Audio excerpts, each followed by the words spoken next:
Salam, hər vaxtınız xeyir olsun əziz dostlar. Hər birinizi Dadaş bir kanalında salamlayıram.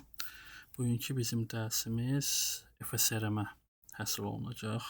FSRM nədir? Hansı rolu var? Hansı funksiyalar ilə məşğuldur və nədə istifadə edir? FSRM qısada dildə File Server Resource Manager-dır. Windows serverdə rollardan biridir. Hansı ki sistem admini serverdə olan faylları idarəçiliyinə baxır, belə də idarə edir. Yəni FSRM-in vasitəsilə administrator hansısa qovluğa kvota, yəni limit məhdudiyyət qoya bilər. Hansı format növlərində fayllara icazə var, hansına icazə yoxdur. FSRM-in 4 vacib mən funksiyasını demək istəyirəm. Birincisi kvotadır, dediyim kimi hər istifadəçiyə qovluğa limit qoyulması, kvota qoyulması. File screening, yəni filter faylov. Hansılara icazə var faylları atmağa, hansı icazə. Məsələn, MP3 ata bilərəm, MP4 ata bilmərəm, exe ata bilərəm, RAR ata bilmərəm. Storage reports, yəni hesabatlar. Hansı fayl, hansı belə deyək, fayl hansı nə qədər yer tutur və file management task. Avtomatik faylların hərəkətlənməsi, yəni kopyalanması, silinməsi və bildirişi. FSRM-i qurmaq üçün yoldaşlar yenə də daxil oluruq. Manage-də Add Roles and Features-a. Next-i seçərək Next və biz burada deməli File and Storage Services gördüyünüz kimi var. Next-i vuraraq burada bizdə gördüyünüz kimi çoxlu funksiyalarımız var. Biz burada AISTI Services görüm o haradadır.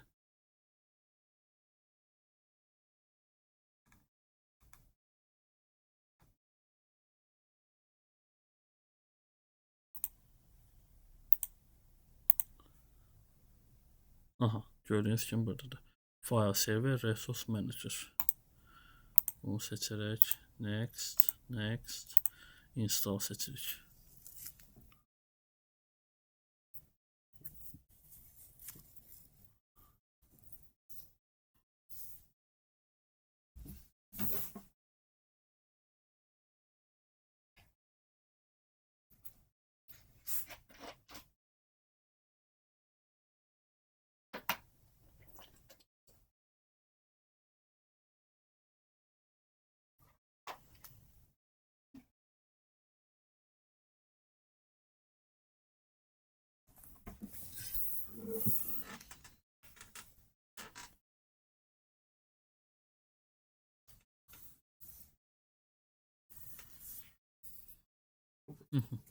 Qurulandan sonra close vururuq.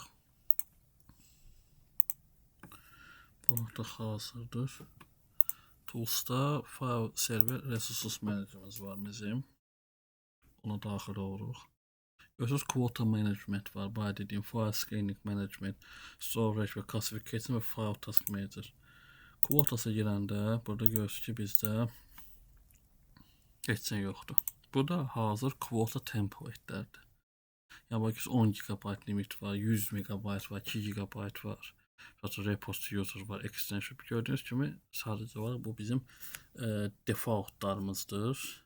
Yəni məsəl üçün create quota template-də məsələn görürsünüz burada verib öz template-dən. Mən məsəl seçirəm 100 GB limit template name-ə siz yaza bilərsiniz. Любой bir şey yaza bilərsiniz. Yazıram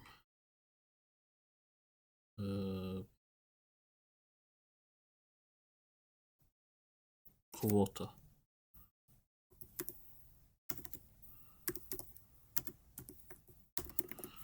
Description için yazmaq. Burada megabayt, terabayt, gigabayt da var. Xat da var. Soft da var. Buradan isə biz add edib görürsünüz email message da var. Yəni email ilə də biz göndərə bilərik kimlərəsə. Event loglardan da command reportlardan da baxa bilərik. Məsələn 85% warning olanda artıq bildiriş kimi gedir. OK eləyirik. Gördüyünüz kimi yazmışıq kvotanı. File Screen Management'də də görürsünüz File Screen file screen template görürsünüz. Block audio video files var. Block executable files da var. Email files da var. Images var. Ve MyTone da var. Storage reports da. Reportlar yani gəlib burada düşür. Klassifikasiya managementlərdə də bizdə rullarımız var. Burada standartdır. Düzdür. O var yerdə çox istifadə. Access denied var. Folder owner email var. Və file management tasklarımız da var. Gəlin məsəl üçün belə eləyək. Birincisi girək kvotasa, create quota. Quota path. Burada soruşur ki, hansı qovluğa son eləmək istəsən. Gəlin bir dənə hələ belə bir qovluq yaradaq. Bizim chat diskimizdə. Biz də burada gəlin yaradaq test 1 qovluğu və həmən bu qovluğu bura attach edirik, test 1-i. Və kvota gördüyünüz kimi default seçirik. Burada artıq mən yaratdığım da var. Boşdur. ASL. Və görürsünüz, notification, email, event log və create elədik. ASL. Artıq bu belə deyək. Bizdə aktivdir. İndi gəlin neyniyək? Biz bu burada hal-hazırda bizdə kvotamız bizim 100 megabaytdır. Gəlin hansısa bir fayl ataq ora, 100-dən çox olan. Görün məndə məsəl üçün burada nə var?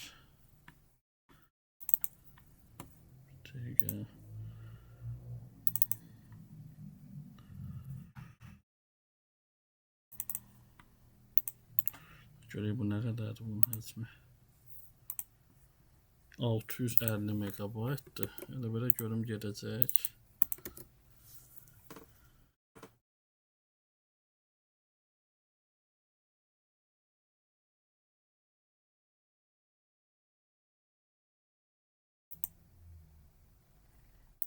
Gördünüz. There is not enough space. 555 megabayt. Görürsünüz qoymur. Deyir ki, əslində bizim görürsünüz 45 gigabaytımız yer var. Elə bilməyin, burada yer yoxdur. Var. Sadəcə o görürsünüz kvota var. İndi mən gəlin bu kvotanı dəyişim. Məsəl üçün edit quota properties. Mən bunu 100 megabayt yox. Mən bunu edirəm 2 gigabayt limit. İndi try again-i basım. Təzədən kopyalanmalıdır. Test 1. Asıqları silirik buradan. Təzədən kopyalayırıq.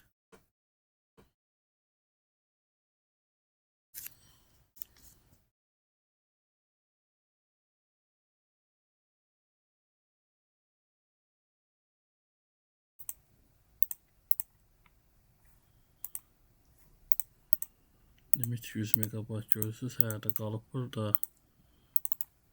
Edit quota.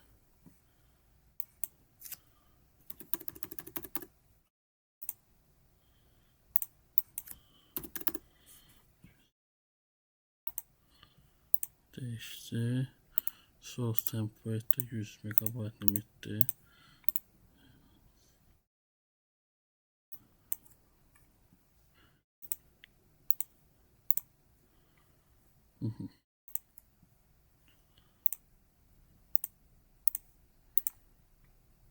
Artıq gördüyünüz kimi getdi. Puanla rahatlıqla getdi.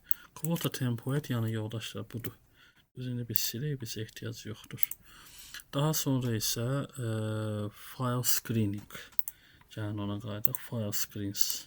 Gördüyünüz kimi defaultdur. File screens yaratmaq üçün create file screens papqanı seçirik. Yenə də gəlin test 1-in üzərində biz testlərimizi aparaq. Baxın. Gördüyünüz kimi derive property for file screen recommended. Yəni block audio video files var. Executable files var. Images var. Email. Mesela gəlin seçin audio və video fileslarını bloklasın. Tamam. Create edirik. İndi gəlin məsəl üçün burada bizim MP3'ümüz var. Məsəl üçün. Dəqiqə. Bunu kopyalayaq.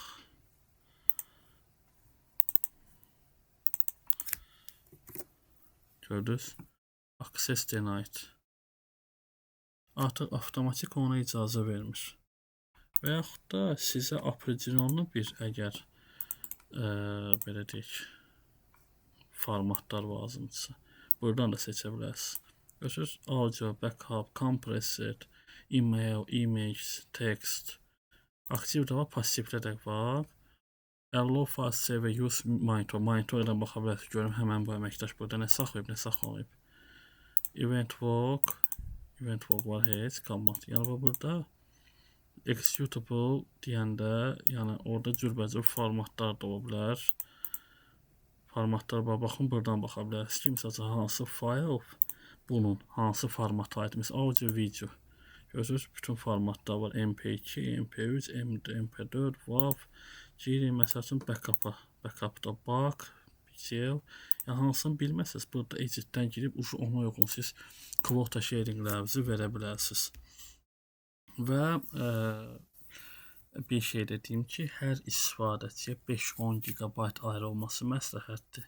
Videola, musiqi fayllarla əslində bloklanmağı daha çox məsləhətdir və bildirişlərin aktiv olunması yaxşıdır ki, administrator görə bilsin ki, hansı əməkdaş nə etmək istəyir. Yəni orada notification kimi gedir ona ki, yəni bilsin ki,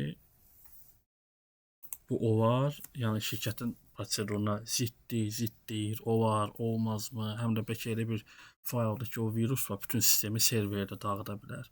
Yəni o mənada.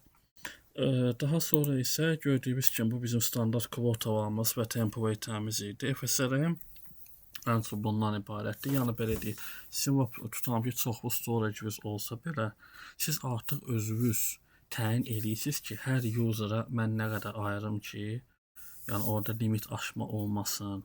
Ondan da əlavə rəhbərliyin dediyi də belə deyək də tabiçidir. Məsələn, ən çox ofislərdə nə olur? Şəkil atılır və yaxud da sənədlər PDF-dir, Word-dir, Excel-dir, PowerPoint-dir. Video limit yalnız siz bəzi hallarda, istisna hallarda istifadəsinə icazə verə bilirsiniz. Yəni də bunlar hamısı administratorun, yəni sizin əlinizdədir. Siz artıq özünüz burada təyin edirsiniz ki, mən nəyə yetki verim, nəyə yetki verməyim. Məsələ bundadır. Bugünlük bu qədər dostlar. Növbəti dərslərdə görüşmək ümidilə. Sağ olun.